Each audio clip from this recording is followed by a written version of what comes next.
Welcome back to Inherited Dawn, the One Piece podcast that's still trying to figure out how dials work. This week, we are diving into Chapter 247, Ball Ordeal. And what an ordeal it is.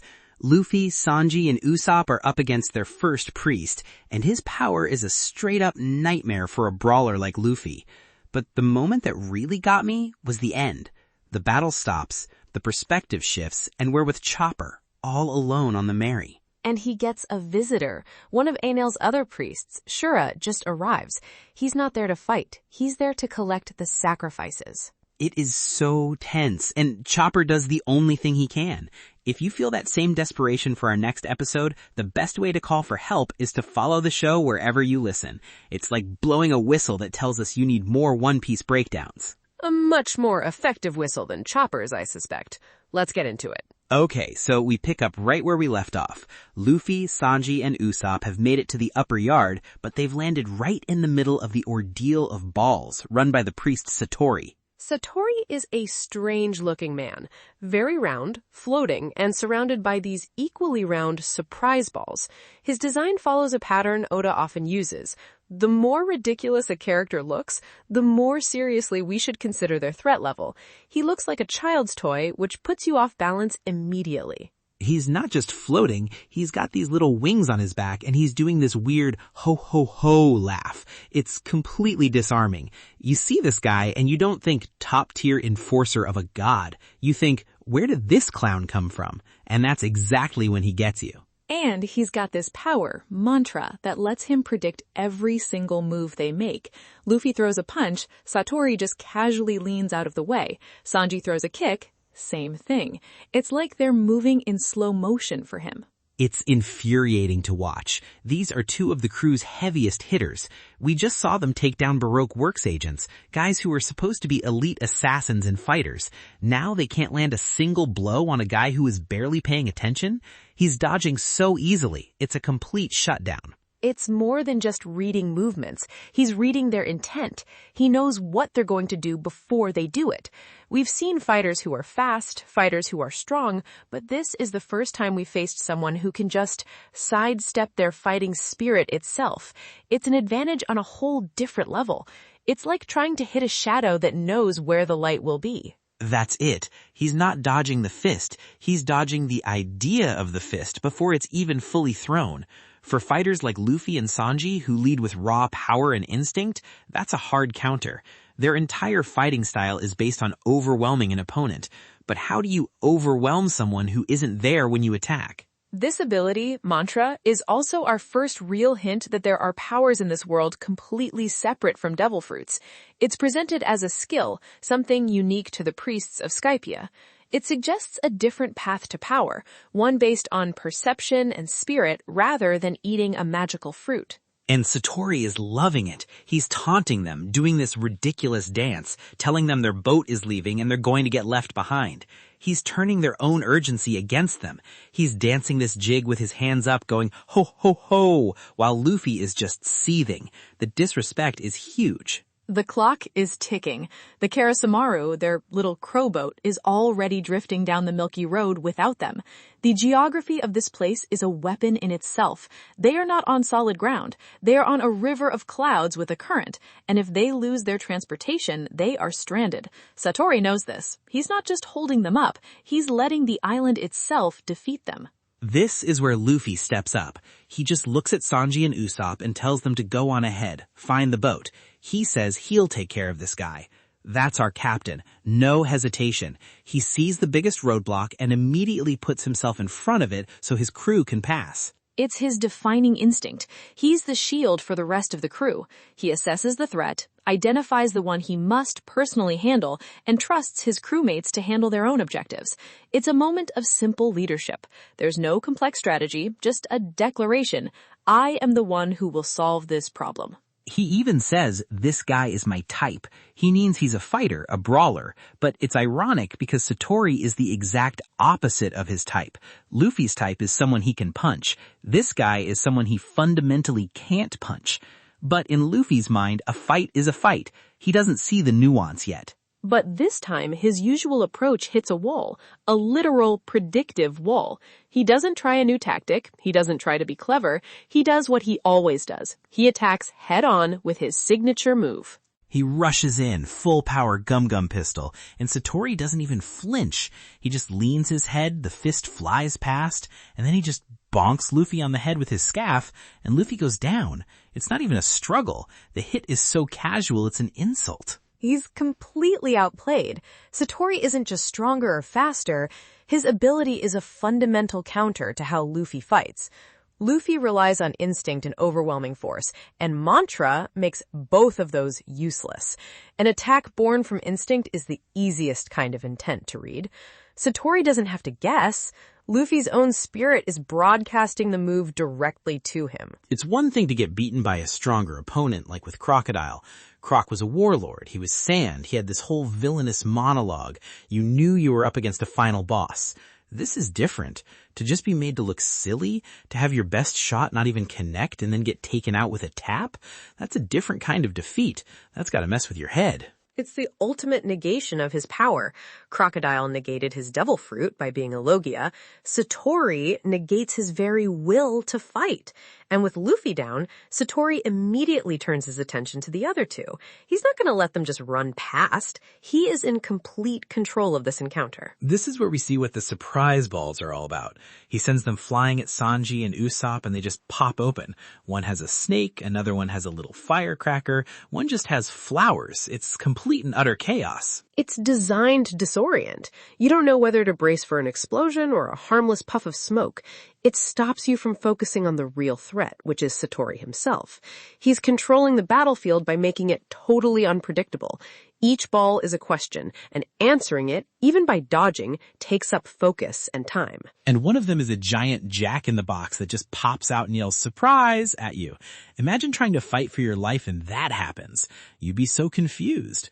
Sanji kicks one and it's a bomb. He kicks another and it's a cute little bird. He can't build any momentum. This is the ordeal aspect. It's a test. Can you maintain your focus when surrounded by random, nonsensical threats? The ordeal isn't about surviving the balls. It's about seeing past them. Sanji and Usopp are failing this test because they're treating every ball as an equal threat, which is exactly what Satori wants. He's attacking their ability to prioritize. And it works. Sanji is trying to kick his way through. Usopp is trying to figure out what's a threat and what isn't. They're completely stalled. The path to the boat is right there, but they're stuck in this storm of novelty toys and actual weapons. Usopp is trying to use his goggles, trying to be the smart guy and figure it out, but there's no pattern. It's pure chaos. It's an interesting fighting style. It's not about overwhelming power. It's about psychological pressure. He's not trying to defeat them with 1,000 cuts. He's trying to defeat them with 1,000 distractions. But you can't keep a good captain down. Luffy gets back up, and he looks furious. You see the close-up on his face. He's got that look, the one where he's done playing games. But this time, something is different. He's not aiming for Satori. No, he's not. He just starts throwing punches wildly into the air, a gum-gum Gatling, but with no target. It looks like he's given up on precision entirely. He's just flailing. It looks like a tantrum. His fists are flying everywhere, completely missing Satori, who's just laughing at him. He thinks Luffy has finally lost it. But the punches aren't hitting nothing. They're hitting the balls, all of them at once. And every single trap triggers simultaneously. The explosions, the blades, the animals, the gags. He turns Satori's carefully controlled chaotic battlefield into a single, massive, uncontrolled explosion of chaos. Yes! This is what makes Luffy so dangerous. A smart fighter would try to outthink mantra. A fast fighter would try to outspeed it. Luffy's solution is to have no thought, no speed, no plan at all. Just pure, unadulterated chaos. He doesn't try to solve the puzzle. He smashes the whole board. He's using his own simplicity as a weapon.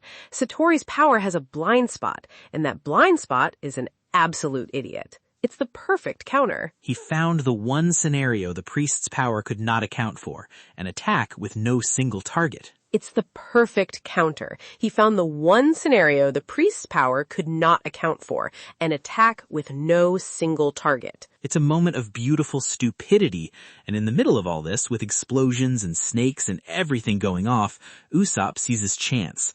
The path is clear for a split second. He uses his rope weapon to latch onto the Karasumaru. It's a quick-thinking move using the chaos Luffy created to achieve their original objective. It is. It's a perfect shot. The rope hooks on, he's got a line to the boat, and then he gets yanked off his feet and dragged away. The panel is just his screaming face as he gets pulled into the Milky Road. Because he forgot to detach the other end of the rope from his belt. It's a moment of pure physical comedy that is a perfect example of his character. It's the most Usopp thing that has ever happened. He succeeds and fails in the exact same motion. He has the skill to make the impossible shot, but lacks the presence of mind to handle the follow-through. But hey, technically, he's moving toward the boat now, so task failed successfully. A very painful form of success. He achieved the goal, just not in the way he intended. And with Usopp being dragged away and Luffy busy punching the air, that leaves Sanji alone with Satori. And Satori is not playing around anymore. The smile is gone, the goofy hoo-hoo is over. He gets right in Sanji's face, and we see he's holding a dial. The vibe of the fight changes completely in this one panel. An impact dial. We saw the Shondians using these. They absorb and release kinetic force. Wiper used one on his arm to propel himself. We've seen it as a tool for movement. This is the first time we see it used purely as a weapon against one of the crew. He shoves it right into Sanji's chest and triggers it. The sound effect alone tells you how bad that was. It's a deep, gut-wrenching boom. Sanji just gets blasted backward, coughing up blood. That was a serious, serious hit. It gets around normal toughness. It's not about how tough your skin or your muscles are. Sanji is very durable. He's part of the monster trio. But this attack isn't external. It delivers the force of a powerful blow directly to his internal organs. It's a devastating weapon, and Sanji took it at point-blank range. And Satori just stands there, totally calm, and says, 1 down, 2 to go. This guy went from a goofy dancer to a legitimate threat in a heartbeat. The playfulness was a mask. Underneath it is a cold, efficient enforcer. That line is delivered with zero emotion, which makes it feel much more threatening. It shows the danger of the priests. They have mantra, which makes them almost untouchable, and they have dials, which means even if you do get close, they have a way to put you down hard. This is a whole new level of combat for the Straw Hats. They are facing an enemy with a unique, shared skill set and advanced technology they don't understand. The fight is far from over, but the momentum just shifted hard. Sanji is down, Usopp is gone, and Luffy is still just punching wildly. They are completely separated and getting picked off. And then the chapter shifts too. We cut away from the ordeal of balls. We're back on the Going Merry, which is waiting at the entrance to the upper yard. The contrast is immediate. We go from loud, chaotic action to dead silence. And Chopper is there, all by himself. He was left behind to guard the ship. You can just feel the quiet and the tension. Oda uses these silent panels to build the atmosphere. Just Chopper, the ship, and the endless sky. He's trying to be brave, but he's clearly on edge. He's the youngest, the one with the least combat experience outside of his transformations, and he's been given this huge responsibility, protect our home. The ship is more than just transportation, it's the physical symbol of their crew. To guard the ship is to guard their bond. He's just sitting there, looking around nervously. He's talking to himself, trying to stay calm. I have to be strong, I'm the guard. It's a kid trying to convince himself he's not scared. It makes it all the more tense because you know something is coming. And then he hears something, a sound from above, and a shadow falls over the ship. The page layout is very deliberate. We see the shadow first, then Chopper's reaction, and only then do we see the source. It's a giant bird, huge, with a long neck, and it looks mean. And riding it is another one of the priests, Shura. His introduction is the complete opposite of Satori's. Satori appeared in a puff of smoke, dancing and laughing. Shura descends from the sky, silent and imposing. My heart sank. This guy looks nothing like Satori. He's got this pilot helmet on, he's calm, he's got a massive spear. He doesn't look like a gag character. He looks like a warrior. He looks like he means business from the second you see him. He's the priest in charge of the Ordeal of String, and he hasn't come for a fight, not in the way Satori did. He tells Chopper he's there to eliminate the remnants. He's talking about Nami, Zoro, and me. We were the ones who were supposed to be taken as sacrifices earlier for not paying the entrance fee. He's just here to finish the job. He's not yelling, he's not posturing, he's just stating a fact. His tone is completely flat. I'm here to carry out the sentence. And Chopper is just frozen. He's face to face with one of Enel's top enforcers, and he is completely, utterly alone. Nami isn't there, Zoro isn't there, nobody. He is terrified, but in that terror, he remembers something, a small detail from an earlier encounter. The whistle. The whistle Gonfal gave him. The Knight of the Sky told him to blow it if he was ever in trouble, and this is about as much trouble as you can get in. It's the one lifeline they have in this entire country. So he does. He fumbles for it, puts it to his lips, and blows with everything he has. A desperate, piercing sound cutting through the silence of the sky. It's a pure act of faith. He has no guarantee Gonfal is near, or that he can even stand up to a priest. It is his only option. It's a call for help, a prayer sent out into the sky, hoping the knight can hear him. And that's where the chapter ends, with Chopper's whistle hanging in the air and Shura just watching him, unimpressed. So tense. It's such a tense place to end the chapter.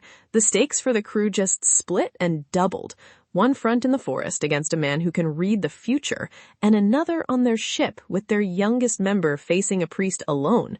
The threat is no longer in one place. It's everywhere. And we have to talk about that cover page too. It's Wapol selling matches on the street in the dead of winter. He's got a little box of them, he's shivering, and he looks miserable. It's a direct reference to the fairy tale The Little Match Girl, a very sad story about a poor girl freezing to death on New Year's Eve. To stay warm, she lights her matches and sees beautiful visions of a warm stove, a holiday feast, and her loving grandmother before she passes away. So Wapol is the poor little match girl now? After everything he did in Drum Kingdom, eating the country's doctors, trying to take it back, being a total tyrant, seeing him reduced to that, I am not shedding a single tear. It's actually perfect. The man who consumed everything now has nothing. It's a classic Oda cover story. A villain gets what's coming to them, but in a way that's both grim and a little pathetic. It's a long fall from being a king. It doesn't just show him defeated, it shows him humbled in a serious way.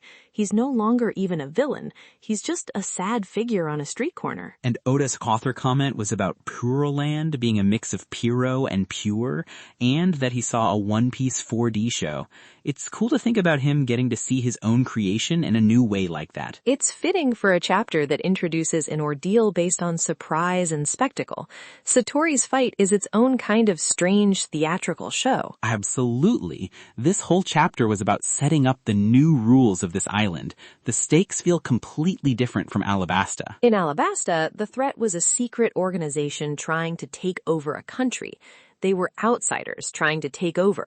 Here, the threat is the country itself. It's a system of divine judgment, and they just failed their first test. Satori and Shura aren't rogue agents. They are the system. Let us know in the comments what you thought was the bigger oh no moment. Sanji taking that impact dial to the chest, or Chopper realizing he was all alone with Shura. For me, it was seeing Shura. Sanji can take a hit, he's tough, but Chopper alone with that guy? That felt hopeless. For me, this chapter changes our understanding of what a strong opponent is in this world. It's not just about devil fruits and physical power. Mantra is a kind of power we haven't seen before. It works in a totally different way. It suggests there are abilities in this world that can't just be punched. It's a power of perception, of sensing the will of others. It's a new piece of the world's power system, and the Straw Hats have no answer for it yet. And it totally redefines Luffy's fighting style. We've always seen his simple-mindedness as a character trait, sometimes a weakness. This chapter frames it as a genuine advantage. His ability to just stop thinking and act on pure chaotic instinct is the only reason they they have a chance against Satori. It's not that he gets stronger, it's that the world runs out of ways to predict him. Sanji would try to outsmart him. Zoro would try to overpower him. Only Luffy could win by being dumber than his power could calculate, and that's why he's the captain.